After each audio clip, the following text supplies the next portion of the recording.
Ladies and gentlemen, I come before you today as only a kid from Federal Hill, whose mother, when she was pregnant to me, could not afford prenatal care. And so she walked down to the Federal Hill house in all kinds of weather to stand in line with a bunch of others who could not afford it. And as she walked home, she would pass a grocery store that had canned peaches in the window. And she would crave for a can of peaches.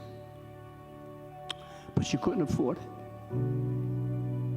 My father came here as a fruit peddler, pushing a pushcart in all kinds of weather.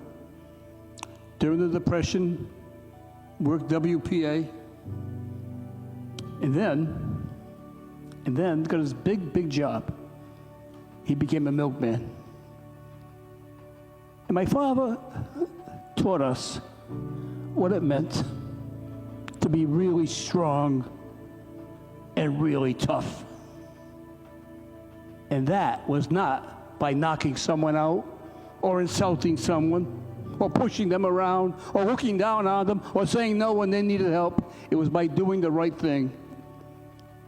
He showed how tough he was, because when he was sick, he'd get up at 4 o'clock in the morning and he went to work. And when he had the sniffles, he went to work. And when he was very sick, he went to work.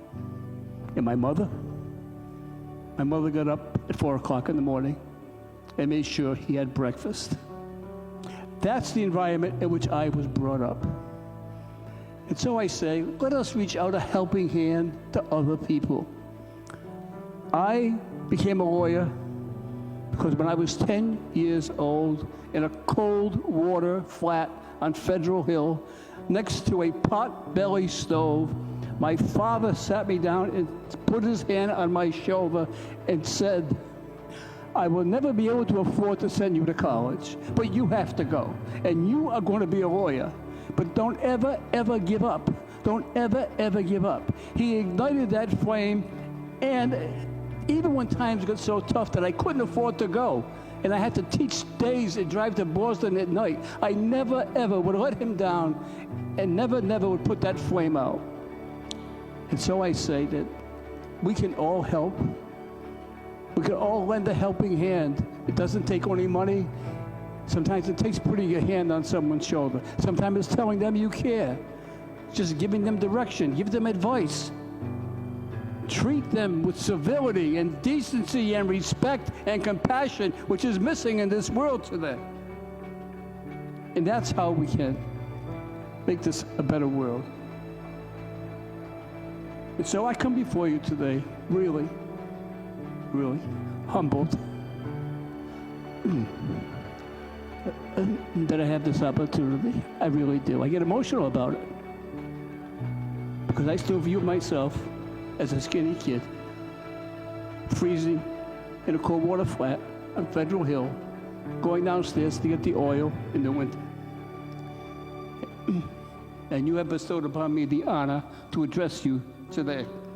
I want you to know that's very important to me. I come to you as someone who had 19 aunts and uncles, none of whom attended high school. I come to you today as a humble person, trying to give you advice on what's important in this world.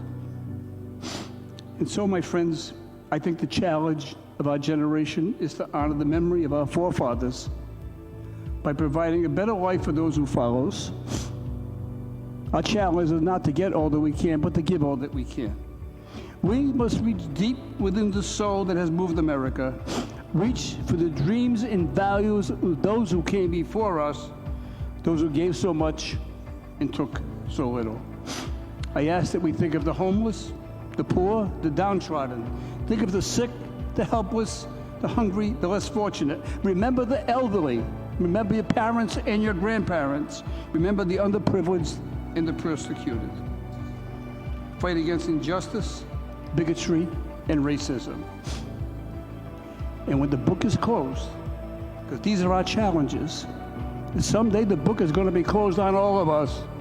And when that book is closed, and whether we are judged on whether or not we met this challenge, we're not going to be judged on how much we have taken, but by how much we have given. We're not going to be judged by the dreams that we made come true for ourselves.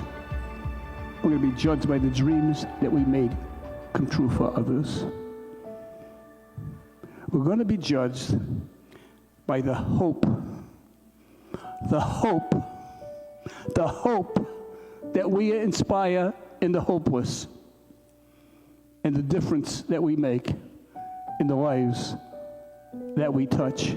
And that, my friends, is the true spirit of the United States of America, the greatest country in the history of this world. Thank you, and God bless you.